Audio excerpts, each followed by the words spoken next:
Je suis coach, thérapeute et entrepreneur. Je vous accompagne pour vivre une vie plus alignée, dans laquelle vous osez être qui vous êtes vraiment et dans laquelle vous avancez en toute confiance vers vos rêves. Avant d'être coach, j'étais responsable RH en entreprise. Puis j'ai fondé Be Your Best Self, mon entreprise de coaching, en 2017. Dans mes coachings, je vous accompagne à votre épanouissement intérieur, l'accueil et la gestion de vos émotions, votre confiance en vous. Mais de par mon parcours d'ancienne RH, je vous accompagne aussi dans votre épanouissement professionnel, votre équilibre pro-perso, le fait de vous mettre des limites au travail, de mieux communiquer avec vos collègues, votre manager, de vous organiser ou encore de dépasser le syndrome de l'imposteur au travail. J'accompagne et j'ai aussi accompagné de nombreuses reconversions. Je suis formée au coaching, à la programmation neurolinguistique, aux neurosciences de l'accompagnement et à la communication non violente. Mon cabinet est à Paris, mais je vous accompagne aussi en ligne si vous vivez ailleurs ou si vous ne pouvez pas vous déplacer. Dans ce podcast et aussi dans les articles de mon site, je vous partage mes outils, mes clés et mon expérience d'accompagnante pour vous aider à mieux vous connaître, à vous faire confiance et à vous aimer. Et surtout, à vous mettre en mouvement dans vos projets pour créer et vivre la vie dont vous rêvez. Très bonne écoute. Bonjour à tous et à toutes, j'espère que vous êtes en forme. À titre personnel, au moment où j'enregistre ce podcast, il fait un temps magnifique et la lumière traverse ma fenêtre et tout ça me met en joie. Je fais partie de ces personnes pour qui le temps influence complètement les émotions et le beau temps me rend enthousiaste et joyeuse. Donc au moment où je vous parle, je suis pleine de joie. Pourquoi est-ce que je vous raconte ça ? Parce que aujourd'hui, dans l'épisode du podcast, j'aimerais qu'on prenne le temps de parler de nos émotions et notamment de l'hypersensibilité que certains ou certaines peuvent avoir. Cette capacité à ressentir plus fortement, plus profondément les émotions, qu'elles soient positives ou négatives. Et cet épisode peut tout à fait vous intéresser, que vous soyez vous-même hypersensible bien sûr, ou bien peut-être que vous ayez un enfant, un partenaire, un ami, un collègue, un parent hypersensible que vous voulez chercher à mieux comprendre. L'hypersensibilité donc, c'est une sensibilité exacerbée, une sensibilité plus haute que la moyenne aux stimulations de l'environnement. Et attention, cette hypersensibilité n'est pas forcément émotionnelle, elle peut aussi être sensorielle. C'est-à-dire qu'on peut être hypersensible aux stimulations de nos sens. La chaleur, les bruits, la lumière trop forte. C'est là où un hypersensible sera très mal à l'aise en discothèque avec le son à fond dans les oreilles, ou pourra trouver très désagréable un bruit de vaisselle fracassant, ou pourra être aveuglé quand la lumière du soleil est beaucoup trop forte, ou encore sera presque au bord du malaise parfois dans des magasins de parfums dans lesquels les odeurs nous envahissent jusqu'à nous entêter.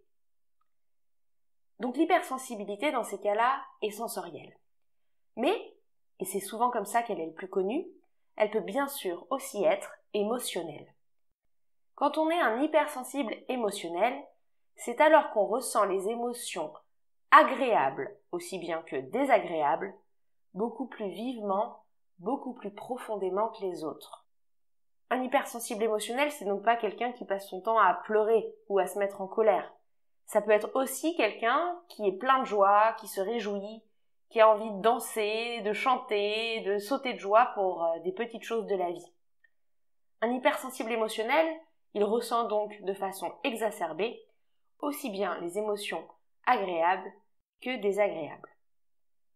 Attention, je veux vous préciser que ce n'est pas parce qu'on est un hypersensible émotionnel que l'on exprime toujours ces émotions de façon exacerbée.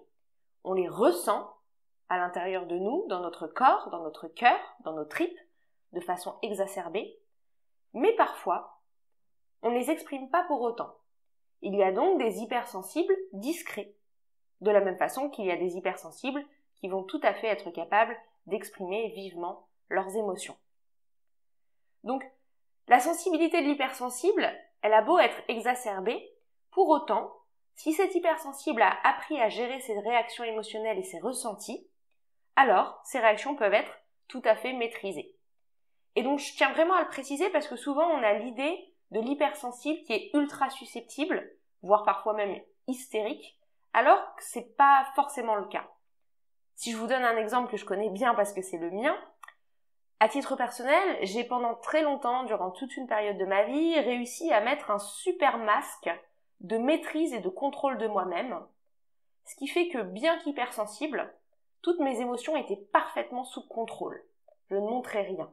J'allais pas me mettre à pleurer, je masquais mes réactions sur mon visage. Et donc finalement, on n'aurait pas forcément pu penser que j'étais hypersensible. Et puis aujourd'hui, non seulement j'ai appris à les ressentir profondément, à me connecter à elles, à comprendre leurs messages, mais surtout, j'aime me laisser traverser par mes émotions. Parce que j'ai conscience que c'est comme ça que je peux les vivre pleinement et comprendre véritablement ce vers quoi elles veulent m'amener. Mais j'y reviendrai plus tard. Tout ça pour dire donc qu'on peut être un hypersensible, sous maîtrise et sous contrôle. Et à l'inverse, j'ai des clients pour qui c'est le contraire.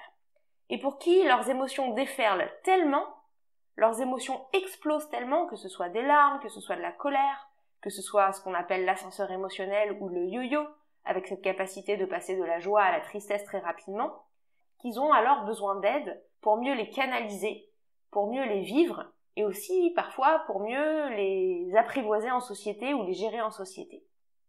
Cela étant dit, je voulais aussi vous dire que le terme hypersensible, finalement, c'est un terme qui est pas très adapté et qui nous pousse justement à juger l'hypersensible d'hystérique ou d'incapable de gérer ses émotions, parce que ce terme hyper en français, il est souvent mal perçu. En fait, à la base, le terme hypersensible vient de l'anglais.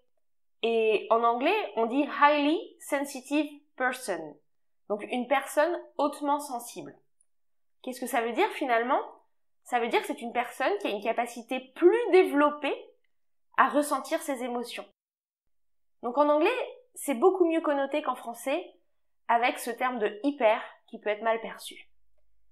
Mais je tiens vraiment à le dire, à le marteler si nécessaire, l'hypersensibilité, ce n'est pas un problème, ce n'est pas un symptôme, ce n'est pas une maladie, ce n'est pas un trouble de la personnalité. Et d'ailleurs, en médecine, il n'y a aucun diagnostic de l'hypersensibilité. Donc c'est tout simplement un trait de caractère, une façon d'être au monde, une façon de ressentir. Et ça peut s'apprivoiser. Et mieux que ça, on peut en faire une force. Et bien sûr, je vais vous en parler.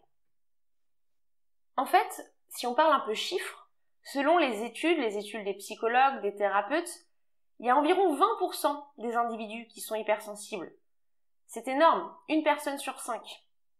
C'est là où on peut se dire qu'en effet, si 1 personne sur 5 est hypersensible, il se peut que parmi eux, il y ait beaucoup d'hypersensibles maîtrisés, contrôlés ou acceptés.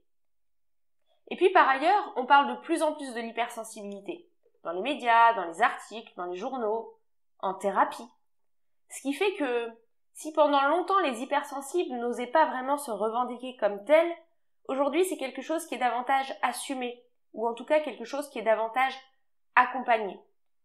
Je pense pas forcément qu'il y ait plus d'hypersensibles dans notre société aujourd'hui qu'auparavant.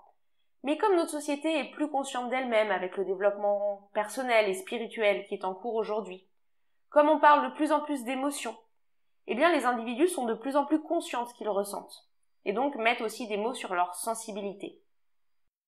Sans compter aussi que, comme vous le savez si vous écoutez ce podcast depuis un petit bout de temps, ce sur quoi on porte notre regard, ce sur quoi on oriente notre cerveau, se développe.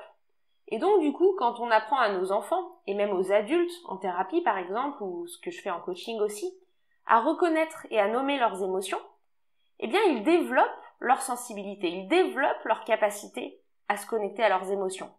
Un peu comme on développerait son odorat quand on est un nez, c'est-à-dire quand on est une personne dont le métier est de sentir les odeurs pour développer des parfums, ou un peu comme on développe sa vue, par exemple, quand on est un pilote. Parmi mes clients, je dirais qu'il y a environ la moitié qui sont hypersensibles. Et pour beaucoup, c'est une hypersensibilité qui n'est pas facile au quotidien. On va pas se mentir, on est quand même dans une société qui place encore bien trop souvent les émotions au second rang, voire même qui les considère comme quelque chose de faible, de fragile, de négatif.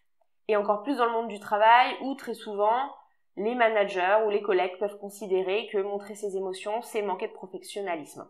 Alors que pas du tout, on peut très bien montrer ses émotions d'une façon tout à fait adaptée au contexte social pour mieux les utiliser comme un moteur dans notre vie professionnelle. Dernier point par rapport aux chiffres, beaucoup de personnes ont l'impression que les hauts potentiels, ces personnes surdouées, ces personnes avec des capacités cognitives plus élevées que la moyenne, sont nécessairement hypersensibles? Eh bien, pas forcément. Et c'est d'ailleurs pour ça qu'on fait le distinguo entre haut potentiel émotionnel et haut potentiel intellectuel. Et on peut être les deux au passage. Eh bien, sachez que 1 haut potentiel sur 5 est hypersensible. Mais tous les hauts potentiels ne sont pas hypersensibles. Maintenant qu'on a posé un peu longuement le contexte de l'hypersensibilité, qu'on l'a défini, qu'on a regardé ensemble quelle part elle prenait dans la société, eh bien j'ai envie de vous expliquer, pour vous hypersensibles, aussi bien que pour vous, parents, conjoints, amis d'hypersensibles, comment est-ce qu'on peut transformer cette hypersensibilité en un magnifique atout de connaissance de soi et de connexion aux autres.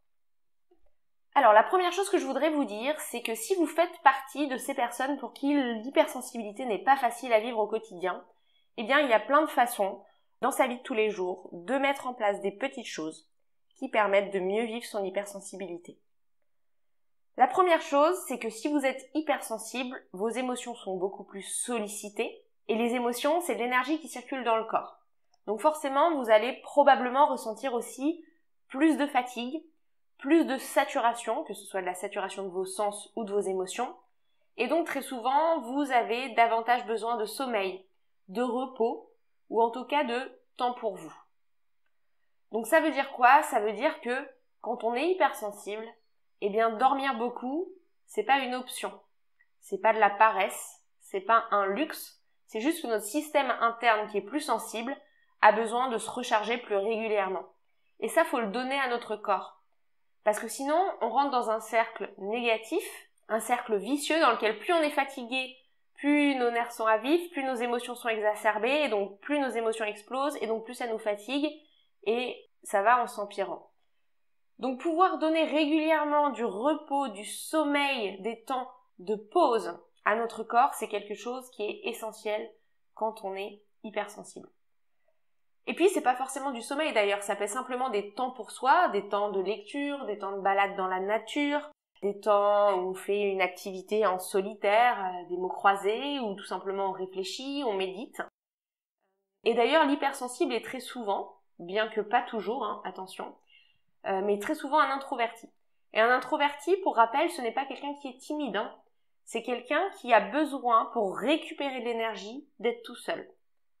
Pour rappel, l'introverti, c'est celui qui, quand il est fatigué, va plutôt avoir besoin de se poser tranquillement à la maison ou de lire un bon bouquin.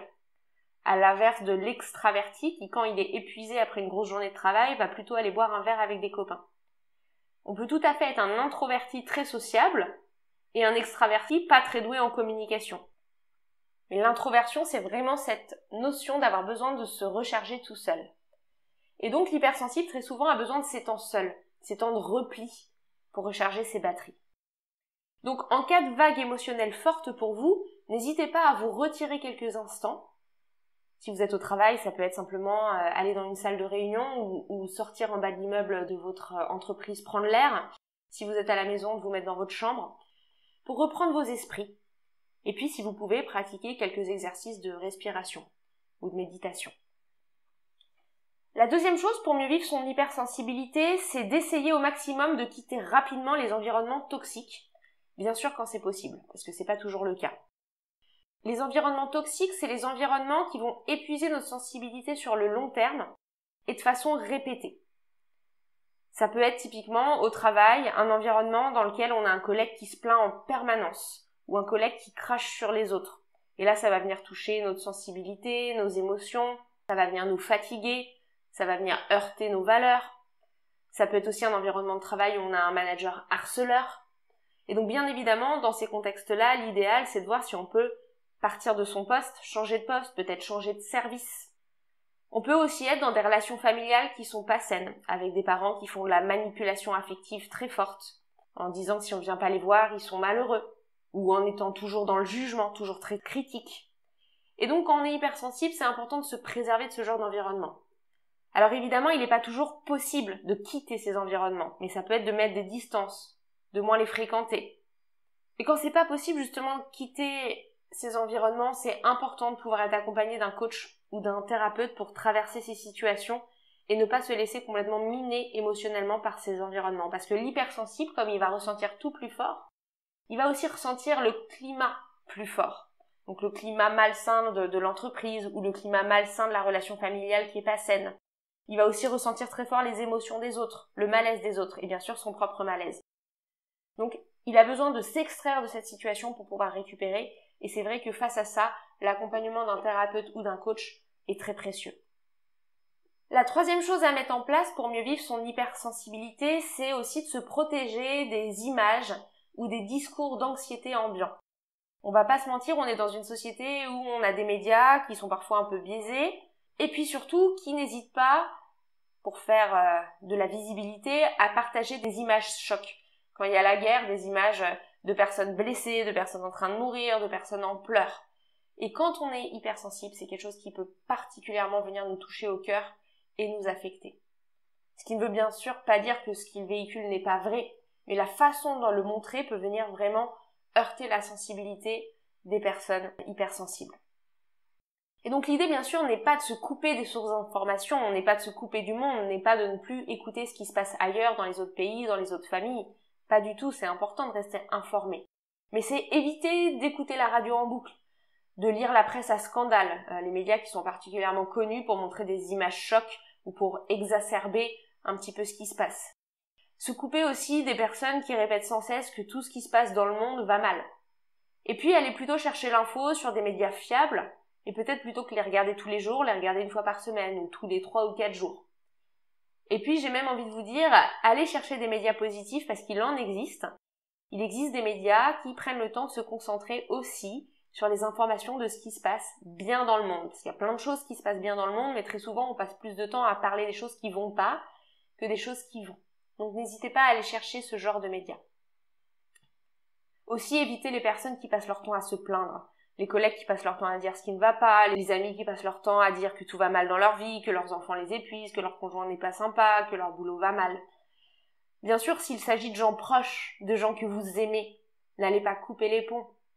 Mais peut-être essayez de les voir à petite dose et dans des contextes propices à des moments plus sympas, à des moments plus conviviaux.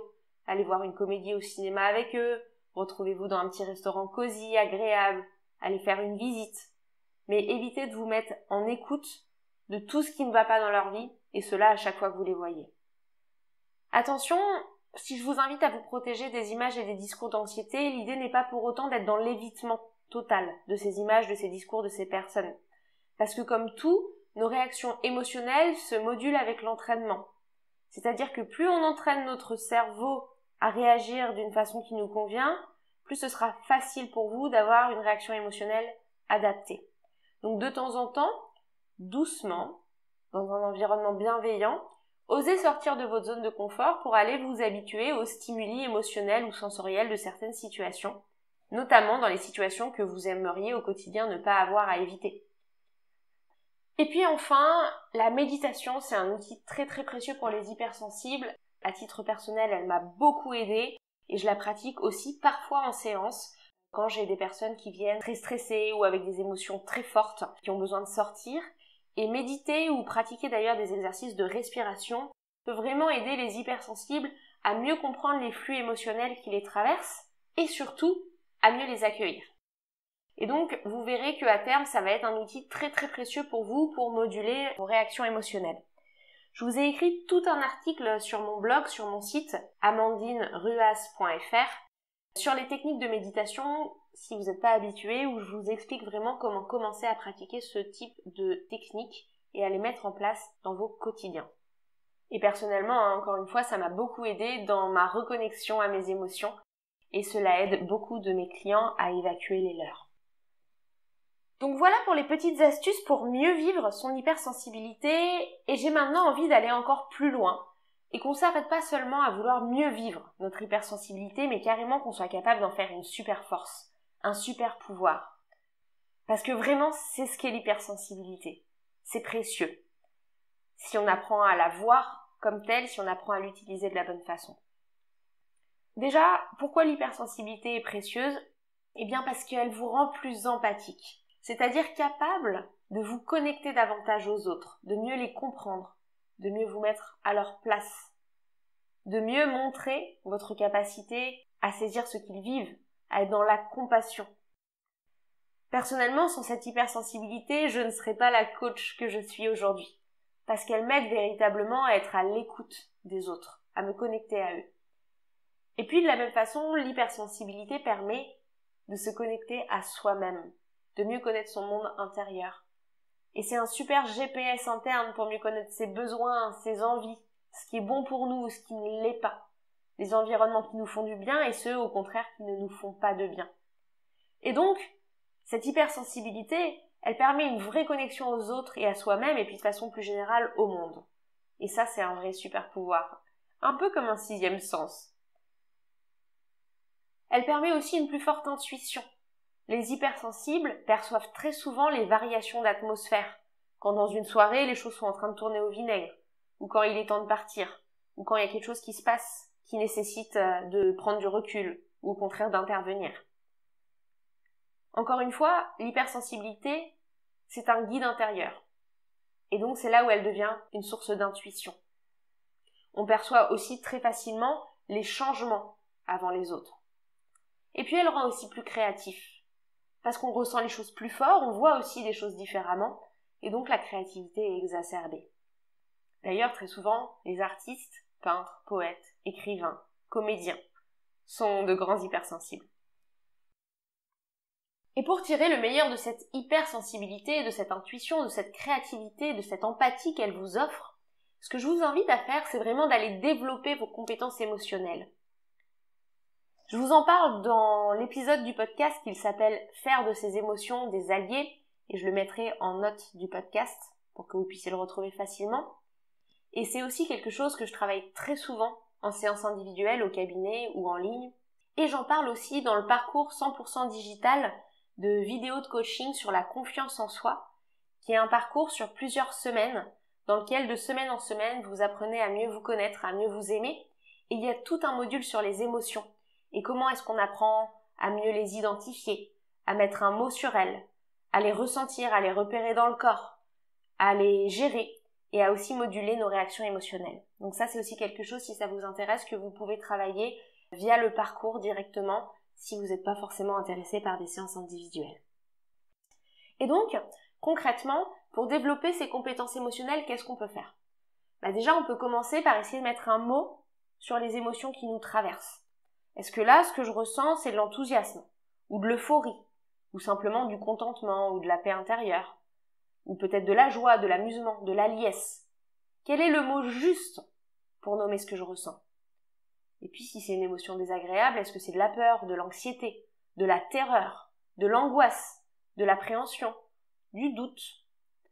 Parce que le fait de mettre le mot juste sur notre émotion, ça va être une occasion pour nous d'être capable de percevoir plus finement et avec plus de nuances les messages de notre corps.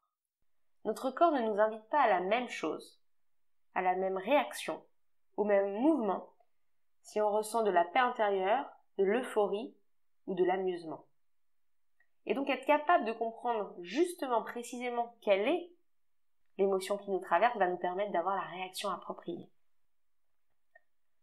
Ensuite, c'est intéressant d'apprendre à les repérer dans le corps et de devenir capable de plus en plus rapidement de les identifier quand elles nous traversent. Ah bah oui, là ça me prend très fort au ventre et à la gorge, c'est de la peur. Ah là oui, j'ai l'impression que mon cœur explose, c'est de la liesse. Parce que les ressentir dans le corps va aussi vous aider à les nommer et donc à comprendre leur message. Et puis, peu à peu, le fait de mieux comprendre, identifier, apprivoiser vos émotions, ça va vous permettre de réguler vos réactions émotionnelles. Réguler ces réactions émotionnelles, c'est de se dire ok, face à cette émotion intense, quelle serait la réaction la plus utile pour moi? Là, je suis très en colère, qu'est-ce que je fais? Je claque la porte, je crie, ou je vais m'isoler 2 minutes et je reviens pour dire les choses posément. Là, je suis hyper joyeux, qu'est-ce que je fais? Je saute dans les bras de mon patron pour lui exprimer que je suis trop content d'avoir une augmentation, ou je trépigne sur place, ou je ne montre rien du tout, au risque que mon patron ne sache même pas que je suis content. Parce que je me connais, parce que j'identifie la joie, parce que je la sens progressivement monter, je vais pouvoir moduler ma réaction émotionnelle. Et puis, si on ne peut pas le faire directement sur place, parce qu'au début, c'est de l'apprentissage, comment est-ce que la prochaine fois, je peux mieux la moduler? Si cette fois, ma réaction n'était pas à la hauteur de mes attentes, comment la prochaine fois je peux mieux la moduler? Ou quelle autre réaction est-ce que je pourrais proposer? Et ça, c'est quelque chose qu'on fait très bien en séance, grâce aux outils qui s'appellent les outils de psychologie cognitive et comportementale, qui permettent vraiment de réguler à la fois notre façon de penser quand on ressent une émotion très vive et notre façon d'agir, de réagir quand on ressent une émotion très vive. Et la PNL aussi, qui est un outil que j'utilise, la programmation neurolinguistique, est super précieuse pour venir réguler nos réactions émotionnelles. Donc nos émotions sont des alliés, elles sont précieuses pour nous et elles nous indiquent très clairement nos besoins. Une émotion, elle a toujours un message pour nous, elle nous invite toujours à une réaction, elle nous invite toujours à une façon de nous occuper de nous ou des autres. Et apprendre ça, c'est vraiment apprendre à se connaître et c'est vraiment apprendre à mieux naviguer dans nos ressentis intérieurs et donc de façon plus générale dans nos relations et dans notre vie. Donc en fait, vos émotions, c'est un super pouvoir. Et les ressentir encore plus fort que les autres, c'est un super pouvoir beaucoup plus pointu. Vous êtes doté finalement d'un meilleur GPS interne, d'un meilleur message d'alerte que la plus grande partie des gens. Et ben c'est génial. Donc allez écouter vos émotions pour ensuite mieux répondre à vos besoins. Et puis ensuite, dernière petite astuce pour aller exploiter le plein potentiel de ce super pouvoir, c'est d'assumer votre hypersensibilité. Et oui, vous êtes hypersensible, c'est un super pouvoir, eh bien dites-le, assumez-le, vivez-le, et notamment en environnement bienveillant. Quand vous avez des proches ou que vous êtes dans un environnement à l'écoute ou compréhensif, n'hésitez pas à parler de votre sensibilité. Il n'y a pas de honte à ça, ça fait partie de vous. De la même façon qu'on a des contraintes parfois de fatigue, d'énergie, de myopie ou d'intolérance alimentaire, ça fait partie de soi, c'est pas grave. Et de la même façon que certains sont plus organisés, ou plus synthétiques, ou plus rigoureux, ça fait partie de vous. C'est comme ça, c'est un trait de votre personnalité, alors on le dit, et on s'adapte. À quoi ça peut ressembler de le dire concrètement, vous allez me dire, parce que c'est pas forcément facile au début, surtout quand on n'est pas habitué à assumer cette sensibilité. Ça peut tout simplement être de dire, écoutez, j'espère que vous me comprendrez, là on est super bien tous ensemble ce week-end à faire la fête, à célébrer, à passer du temps, mais là j'ai besoin d'1 heure ou 2 pour moi, parce que ma sensibilité me fait ressentir le besoin de m'isoler quelques instants pour me ressourcer. Il y a eu beaucoup d'émotions pendant ce week-end et là j'ai besoin de quelques temps pour récupérer. Ou ça peut être encore de dire, écoutez, là je suis désolée, j'ai conscience que ma réaction a été un peu intense. C'est normal, je suis quelqu'un de sensible. Ne le prenez pas personnellement, c'est comme ça que j'exprime mes émotions. Et vous verrez, les gens vont finir non seulement par s'habituer, si vous le dites, mais aussi même à s'y intéresser et peut-être à vous poser des questions sur votre monde intérieur, sur votre sensibilité, ce qui les aidera d'ailleurs peut-être eux-mêmes à mieux se connecter à leurs propres émotions. En conclusion, j'ai envie de vous dire, n'oubliez pas que la sensibilité, c'est ce qui fait qu'on est vivant avant tout. Les émotions, ce n'est rien d'autre que la vie qui circule en nous. Alors, mon invitation pour vous, c'est peut-être de vous sentir joyeux, de ressentir si fortement le vivant en vous grâce à vos émotions. J'espère que cet épisode vous a plu. N'hésitez pas à le partager autour de vous, à vos connaissances ou proches hypersensibles ou qui vivent ou fréquentent des hypersensibles. Vous pouvez me suivre sur mes réseaux sociaux, Instagram, avec le pseudo BeYourBestSelf-coaching, ainsi que sur ma page LinkedIn. Et je réponds bien sûr à toutes vos questions directement via les formulaires de contact de mon site internet www.amandineruas.fr, auquel vous pouvez aussi accéder avec l'ancienne adresse www.beyourbestself.fr. Pour un rendez-vous, vous pouvez aussi choisir le créneau qui vous plaît le plus directement dans mon agenda. Je vous retrouve très prochainement en séance ou lors d'un prochain épisode. Très belle journée à vous.